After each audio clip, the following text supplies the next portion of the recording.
আমাদের আজকের আলোচ্য বিষয়বস্তু হলো রাশিবিজ্ঞানের খুব দুটো গুরুত্বপূর্ণ জায়গা। একটা হলো প্যারামেট্রিক স্ট্যাটিস্টিক্স এবং আরেকটি হলো নন প্যারামেট্রিক স্ট্যাটিস্টিক্স।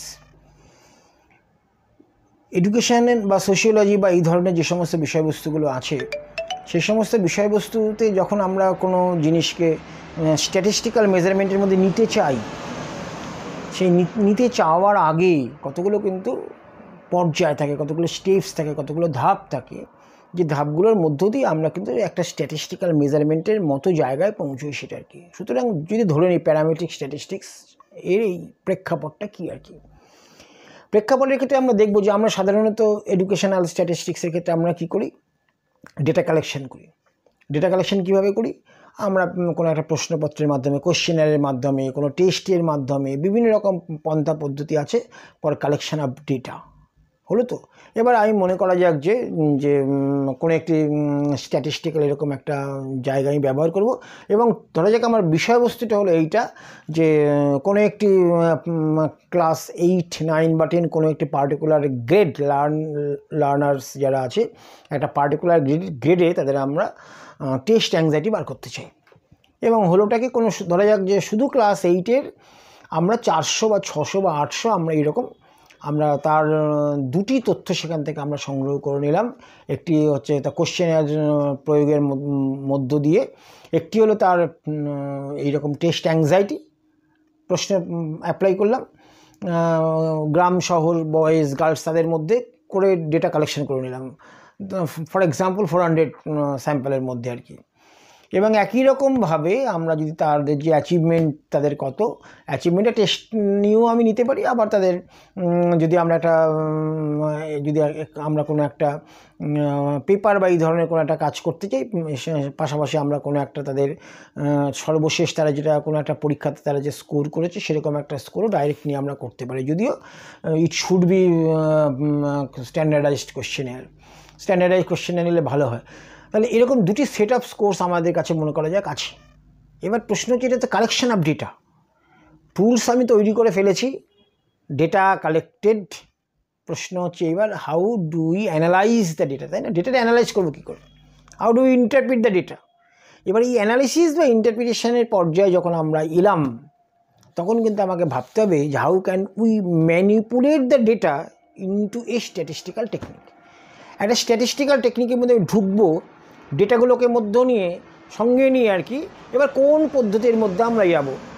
বৃহত্তরভাবে দুটি পদ্ধতি, একটিকে বলা হয় প্যারামেট্রিক স্ট্যাটিস্টিক্স, একটিকে বলা হয় নন প্যারামেট্রিক স্ট্যাটিস্টিক্স। প্রশ্ন হচ্ছে আমি কি প্যারামেট্রিক স্ট্যাটিস্টিক্সে করবো আমার হাইপোথিসিসগুলোকে টেস্টিংয়ের জন্য, অথবা নন প্যারামেট্রিক আমি যাবো সেটা আর কি।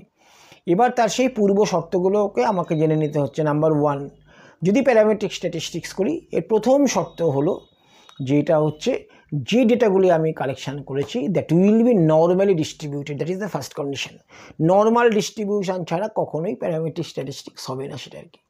সুতরাং এক্ষেত্রে আমরা কী করবো, যে ধরা যাক 400 ডেটা আছে, সেই 400 ডেটাকে একত্রিত করলাম, করে সেটা নর্মালিটির প্রচুর টেস্ট এখন স্পেসেস প্যাকেজে অ্যাভেলেবেল, কর্মগরব টেস্ট থেকে আরম্ভ করে অনেক টেস্ট আছে, আমরা দেখে নেব তার স্কিউনেস কার্টোসিস সহ যে তার nature of the ডিস্ট্রিবিউশনটা key.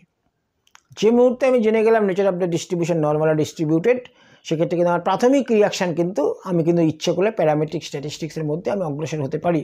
Because যখন আমি টেস্ট অ্যাংজাইটি মেপেছি, অর্থাৎ ডেটাটা কিন্তু আমার মেজার্ড ডেটা, কিন্তু ইট ইজ নট কাউন্টেড। আমি পরিমাপ করেছি, মেপেছি, মাপার পর সেই সমস্ত স্কোরগুলোর যোগ করেছি, যোগ করে প্রত্যেকটা সাবজেক্টের পরিপ্রেক্ষিতে, প্রত্যেকটা স্যাম্পেলের পরিপ্রেক্ষিতে সেই যে টোটাল স্কোর, সেই স্কোরটাকে আমি নর্মালিটি টেস্টের মধ্যে ফেলে দিয়েছি এবং বলা হয়েছে এটা নর্মাল, সুতরাং এবং মেজার্ড ডেটা। সুতরাং আমার এই দুটি প্রাথমিক শর্ত কিন্তু আমরা দেখলাম যে এটা কিন্তু এটি মানে ফেভারিং প্যারামেট্রিক স্ট্যাটিস্টিক্স, নাম্বার 1 এবং নাম্বার 2। নাম্বার 3 কী হবে? নাম্বার 3 হবে খুব স্বাভাবিক, কারণ মেজার্ড যদি হয় that should have some scaling technique, তার কিছু স্কেলিং থাকবে। তো সেই স্কেলিংটা প্রধানত এখানে দুটি স্কেলিং টেকনিক এখানে আমরা প্রয়োগ করে থাকি। তার বেসিক্যালি সাইকোলজিক্যাল টেস্টিং যদি আমি বলি, ইন্টারভাল স্কেল সেক্ষেত্রে হবে, ইন্টারভাল স্কেল হলে, সুতরাং অসুবিধা কিছু নেই। তার ফলে অথবা রেশিও স্কেলও হতে পারে। তার ফলে এই দুটি স্কেলের সাহায্যে কিন্তু আমরা কিন্তু আমাদের যে প্যারামেট্রিক স্ট্যাটিস্টিক্স সেগুলোকে আমরা পরিচালনা করব সেটা আর কি। সুতরাং সেদিক থেকে এটা আমরা বলবো গ্রহণযোগ্য আর কি। এবং যেটা আমরা বলছি আর কি, এই যে পপুলেশন থেকে আমরা যেটা সিলেক্ট করছি পপুলেশনকে আর কি, আমরা যেমন বলছি ক্লাস 8th গ্রেড স্টুডেন্ট, এবং সেখানে শুধু 8th গ্রেড কেন, যাতে করে ভেরিয়েশনটা কমানো যায়। Variance should have some minimize একটা স্ট্যাটাসে বা একটা কন্ডিশনে থেকে যায়, তাই না? সুতরাং ভেরিয়েশনটা যাতে না হয়, ভেরিয়েন্সটা যাতে কম হয়, বা যতটা সম্ভব same variance or should have some homogeneous condition, একটা হোমোজিনিয়াস কন্ডিশন যাতে বজায় রাখা যায়, সেই চেষ্টা কিন্তু সবসময় আমাদের করতে হয় আর কি। এই জন্য আমরা 8th গ্রেড মানে কি সমস্ত 8th গ্রেড মানে 8th গ্রেডই নিয়ে নিই আমরা আর কি। একটা পার্টিকুলার ইন্টেলিজেন্স লেভেল বলতে একটা পার্টিকুলার ইন্টেলিজেন্স লেভেলকে নেওয়ার চেষ্টা করি, যাতে করে এই ধরনের যে ডেটা যখন আমরা কালেক্ট করছি তাতে যাতে একটা মানে তাদের রেট অফ ভেরিয়েন্স যেটা আর কি, ভেরিয়েন্স যেন একটা নির্দিষ্ট সীমায় বা নির্দিষ্ট মানের মধ্যে থাকে আর কি। তার ফলে এই 4টি শর্ত কিন্তু আমাকে বজায় রাখতে হচ্ছে যখন আমি প্যারামেট্রিক স্ট্যাটিস্টিক্স করব আফটার কালেক্টিং ডেটা। আমরা যদি কন্ডিশনগুলো যদি একটু রিড করি, যে নাম্বার 1 কি আমরা বলছি, the population from which the samples have been drawn should be normally distributed. This is known by the term assumption of normality. We assume normality, অর্থাৎ সাধারণত মনে করে যখন এরকম একটা ক্ষেত্র হয় যে আমরা কোনো কারণে নর্মালিটি টেস্ট করলাম না আর কি, কিন্তু আমার স্যাম্পলিং প্রসিডিওর কিন্তু আমরা কিন্তু সিম্পল র্যান্ডম প্রসিডিওর অথবা র্যান্ডমাইজেশন আমরা মেনটেন করেছি উইদাউট হ্যাভিং এনি টেস্ট। অনেক সময় আমরা এটা বলি আর কি, অনেক সময় আর কি, যে the sample is set to be normal. আমরা সেট টু বি নর্মাল আমরা কনসিডার করছি, কারণ আমরা কিন্তু র্যান্ডমাইজেশন প্রসিডিওরের মধ্য দিয়ে আমরা কিন্তু সমস্ত কিছু সংগ্রহ করেছি, সাধারণত randomisation procedure leading to normality. তার ফলে এই স্যাম্পলিং প্রসিডিওরটাও কিন্তু আমাকে মাথায় রাখতে হচ্ছে যে আমরা অ্যাজিউম করছি নর্মালিটি, আবার পাশাপাশি অ্যাজামশানের পাশাপাশি কিন্তু আমরা মাথায় রাখছি যে পপুলেশন যে whether it is randomly অ্যাসিউমড or not randomly, এটা কিন্তু আমরা প্রথমে আমরা কিন্তু টেস্টিংও আমরা করে নিচ্ছি বিসাইডস দ্য অ্যাজামশান, যে আমরা নর্মালিটি হবে কি হবে না ইত্যাদি। Number 2, the variables involved must have been measured in interval ratio scale. এটাও বুঝতে হবে, এখানে কিন্তু আমি করছি না। যেমন মনে করা যাক আমরা যদি বলি যে স্মোকিং এটা হচ্ছে একটা ক্যান কজ ক্যান্সার। এবার স্মোকিং যখনই বলছে তখন আমাদের প্রশ্ন উঠবে যে রেট অফ স্মোকিং কত, যে দিনে কটা স্মোক করছে আর কি, পার ডে 6টা না 7টা না 8টা না 10টা না 12টা না 15টা না 20টা না 25টা না 30টা, এই যে সংখ্যা কাউন্ট করছি, 5টা 6টা 8টা 10টা 12টা 15টা কাউন্টেড ডেটা। যখন এই ডেটাটা কাউন্টেড তখন মানে ইট moves towards non parametric statistics. আর যখন এই মেজার করছি আর কি, মেজারমেন্ট করছি in terms of interval ratio scale, তখন সেটা কিন্তু নর্মাল বা প্যারামেট্রিক টেস্টের একটা মানে বৈশিষ্ট্য হিসেবে কনসিডার আমরা করব। সেকেন্ড যেটা আর কি, third, the observations must be independent. The inclusion or exclusion of any case in the sample should not unduly affect the results of the study. Independent হতে হবে। আমি যখন বলছি না যে ধরা যাক আমি বলছি যে দুটো পপুলেশনের মধ্যে কোনো পার্থক্য নেই, বয়েজ গার্লসের মধ্যে পার্থক্য নেই, মানে কি বয়েজ একটা পপুলেশন গার্লস একটা পপুলেশন, এটা ডিপেন্ডেন্ট হলে হবে না, কিন্তু এটা সেপারেট পপুলেশন যদি না ইন্ডিপেন্ডেন্ট যদি না হয় তখন কিন্তু আমি সেখানে কিন্তু এদের মধ্যে ডিফারেন্সটা আমরা কিন্তু মেজার করতে পারবো না। সুতরাং একটা মাস্ট বি ইন্ডিপেন্ডেন্ট। এবং নাম্বার 4 যেটা আমরা বলছিলাম, the population must have the same variance. ঠিক আছে, ভেরিয়েন্সটাও কিন্তু অথবা রেশিও অফ ভেরিয়েন্স কিন্তু আমাদের কিন্তু একটা নির্দিষ্ট মাত্রায় কিন্তু আমার থাকার দরকার আছে। সুতরাং দিজ আর দ্য 4 ডাইমেনশনস বা 4 আমরা বলবো যে আর কি মানে ইনিশিয়াল কন্ডিশন, যেগুলোকে ভিত্তি করে আমরা কিন্তু প্যারামেট্রিক স্ট্যাটিস্টিক্স আমরা মুভ করতে পারি। এবার একই রকমভাবে যদি ঠিক উল্টোটা হয়, অর্থাৎ দেখা গেল এটা ডিস্ট্রিবিউশন ইজ নর্মালে ডিস্ট্রিবিউট না, মাপাটা আমরা মেপেছি হচ্ছে কিন্তু ওই নমিনাল স্কেল অথবা অর্ডিনাল স্কেলে আমরা মেপেছি আর কি, অর্থাৎ কাউন্টেড ডেটা আর কি। ঠিক আছে, অথবা দেখা গেল ঠিক একই রকমভাবে আমরা সেই ভেরিয়েন্সটাকে কতটা কন্ট্রোল করতে আমরা পারছি না সেটা আর কি।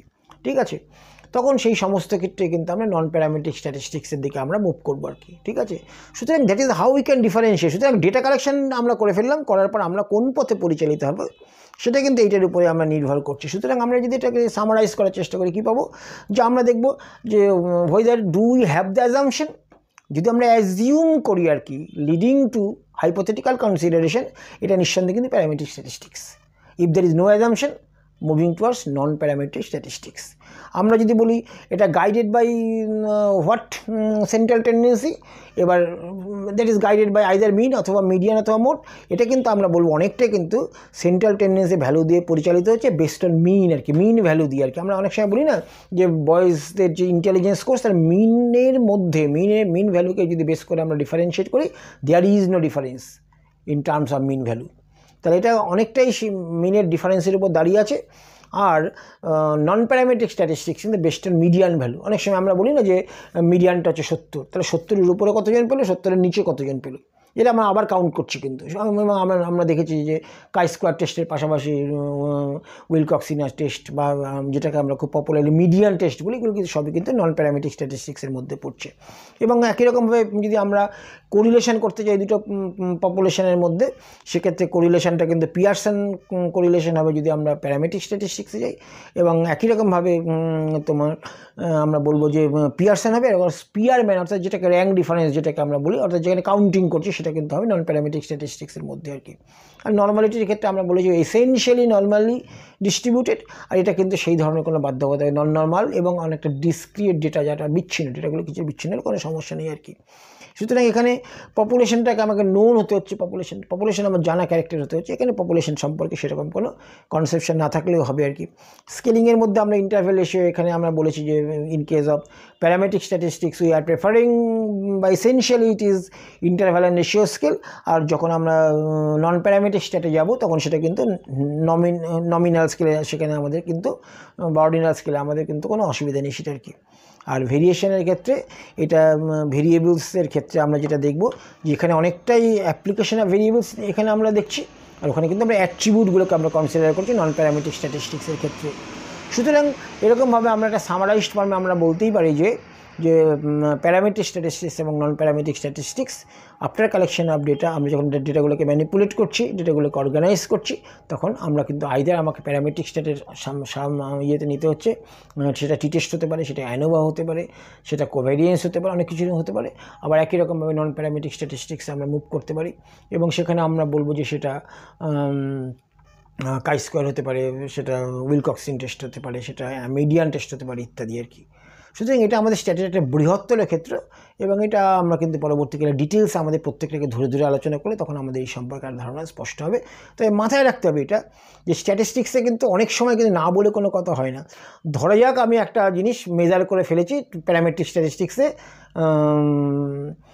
যেটাকে বলছিলাম আমি মেন্টাল অ্যাংজাইটি বলি বা টেস্ট অ্যাংজাইটি বলি বা কোনো একটা কিছু এই ধরনের সাইকোলজিক্যাল কোনো একটা ইউনিট আমি করে ফেলেছি, মেজার করেছি, কিন্তু কোনো কারণে দেখা গেল যে সেটা কিন্তু নন নর্মাল হলো, তা আমাকে তাহলে কোনো কাজটা যে বাতিল করে দেবো নাকি সব কিছু? তা আমরা কি তখন করবো নাকি স্ট্যাটিস্টিক্যালি এভরিথিং আমরা কিন্তু সব বাদ? এতক্ষণ ধরা যাক আমি 2 বছর কাজ করেছি, কাজ করার পর সমস্ত কিছু বাদ দেবো? তা কিন্তু নয় কিন্তু সেটা আর কি। ইচ্ছে করলে আমরা কিন্তু সেই যে স্কোরগুলো যেটি নন নর্মাল, আমরা কিন্তু we can convert the non normal distribution to normal distribution by applying different techniques আর কি, প্রসিডিওর টেকনিক আমরা করতে পারি, তাই জেড টেস্টে কনভার্ট করে করতে পারি। তাই অনেক রকম পদ্ধতি আছে, পদ্ধতির মধ্যে করে একটা ফিল্টারিং পদ্ধতির মধ্যে দিয়ে আমরা কিন্তু সেগুলো কনভার্ট করে আমরা কিন্তু সেটা নর্মালিটিতে কনভার্ট করে নিতে পারি। সুতরাং এইটা বিভিন্ন ধরনের আরও ক্রিটিক্যাল বিভিন্ন ইস্যু আমাদের থাকবে, যেটা কিন্তু আমাদের যেটা হঠাৎ করে আমরা কিন্তু যেহেতু গবেষণা তো এরকম একদম পুরো সাজানো গোছানো হয় না, প্রতি মুহূর্তে নতুন নতুন ধ্যান ধারণা, নতুন নতুন ভাবনা সেখানে চলে আসে। সুতরাং সেই পরিস্থিতি নির্ভর করে আমরা কিন্তু গবেষণা পরিচালিত করব। আজকে এই পর্যন্ত, থ্যাংক ইউ।